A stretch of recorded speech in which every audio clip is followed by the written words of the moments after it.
Hello, my darlings. Mother Raven here with a wonderful story to tell you about how one person, the writer ShadowAcolyte, found the Library of Shadows. The title of this story is The Library is Hungry. Most towns have a library. They're public buildings, institutions of knowledge and fantasy.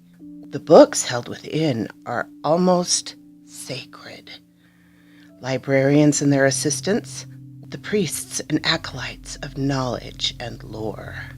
Some libraries, however, are not public. They hold forbidden secrets and untold stories. Congratulations, reader. This is your invitation. Welcome to the Library of Shadows.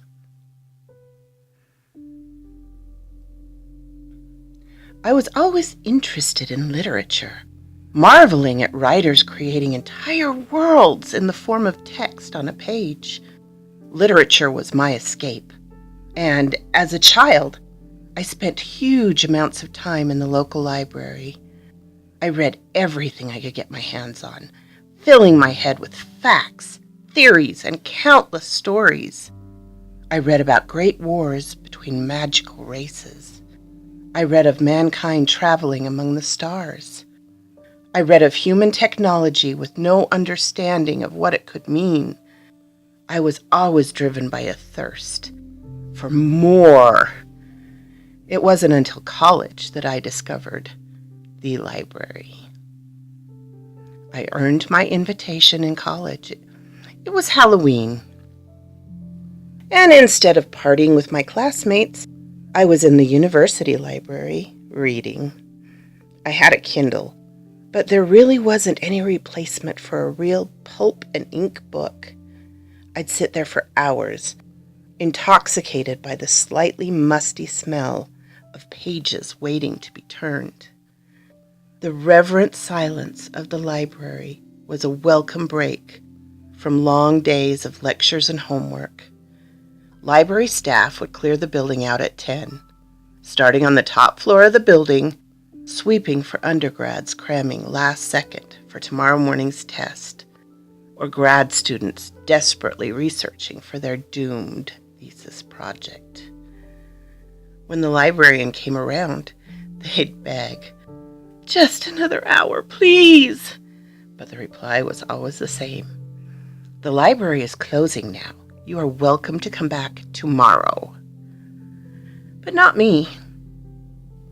I respected the library. Instead of begging for more time, I would simply ask the librarians if I could bookmark my page and have them hold the book for me overnight. Always they would smile and say yes. This night was no different.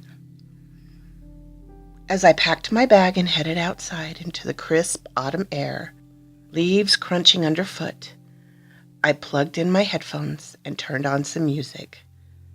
Looking up, I noticed the moon, full but half covered by clouds.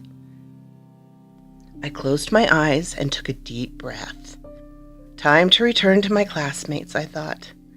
I took the stoner path through the woods back to the dorms. I'm happier when I can extend my isolation just a few more moments. The woods are dark, the canopy thick with pine needles and maple leaves. Occasionally, a beam of moonlight squeezes its way through to light my path. Before long, I realize my walk is taking longer than usual. Looking around, not recognizing any of the trees around me, I notice a light in the distance. That must be the dorms. I was so busy blocking out the world that I lost the path and very nearly got lost myself. I headed in the direction of the light. Several minutes later, I stopped walking and turned off the music, straining to hear the sound of late-night debauchery from the dorms. I heard nothing. The light is closer, but I realize I'm lost. This part of the woods is eerily silent, and the moon no longer penetrates the dense tree cover. I am completely and utterly alone. Still, I walk towards the light, hoping someone knows how to make it back to campus. I check my watch, 10:45. It's getting late. Finally, I'm able to make out the shape of a building. It's 3 stories tall, with worn stone steps leading up to 5 arches. Beneath them is a single caged light over a set of tall double doors made of a smooth, dark wood and held together with 2-inch thick iron pans. It looks heavy and hangs on sturdy-looking hinges. There's an iron knocker on each door in the shape of a snarling dragon's head. I raise my hand and knock 3 times. The sound of metal on wood is loud and hollow. I hear it echo beyond the door. No answer. As I'm about to give up, the doors swing open inward, soundlessly. My hair stands on end. Before me lays an empty hallway with a large circular desk illuminated by a single hanging light. I can just about make out the shape of a person sitting at the desk. I call out tentatively, "Hello?" Before I can finish speaking, my ears are assaulted by a loud, shushing noise that seemed to emanate from the walls. I wince. My voice echoes. The shushing does not. I approach the desk, the sound of my slightly damp sneakers squeaking on the floor, my only companion. The voice that lives in the back of my head wishes I'd kept my music playing. The person sitting at the desk looks up. She's a severe-looking older lady, her gray hair pulled back into a tight bun. She's wearing silver-rimmed half-moon glasses on a fine silver chain. "Can I help you?" She sounds annoyed, as if my presence has interrupted an important task. I manage to stammer, "Yes, I think I'm lost. How can I get back to campus?" Her expression shifts to amused. "Oh, it's your first time, I see." I'm shaking. I realize the air around me is cold enough that I can see my breath. The receptionist makes a note in a ledger I can't see. "Welcome to the Library of Shadows." The words hang in the air for a moment. The what? "I just really need to get back to campus. Is there a phone here? Do you know where we even are?" I check my watch again, 11:15. Shit. Sensing movement behind me, I look over my shoulder and catch a glimpse of the doors shutting. My heart starts racing. A soft, diffuse light rises behind the desk, exposing the back of the building.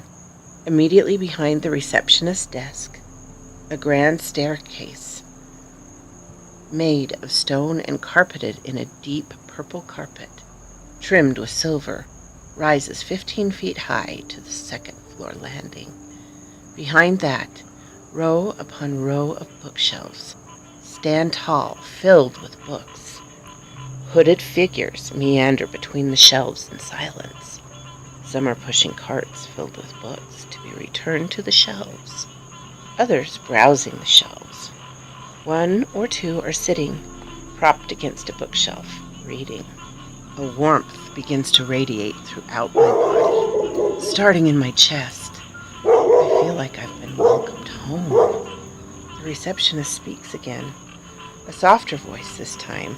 She repeats herself. "Welcome to the Library of Shadows." She hands me a black metal card with silver text on it. It reads, "Welcome to the library." On the back is a silver book icon with a circle on the cover. This is your library card. Anytime you need the library, go for a walk and place your thumb in that circle. Feel free to explore, but be careful in the basement. Remember, the library is always hungry.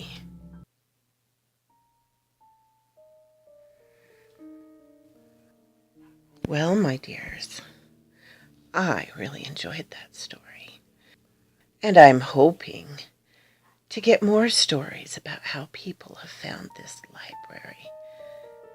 If they come, I promise I will do my best to share them with you. So quoth this raven.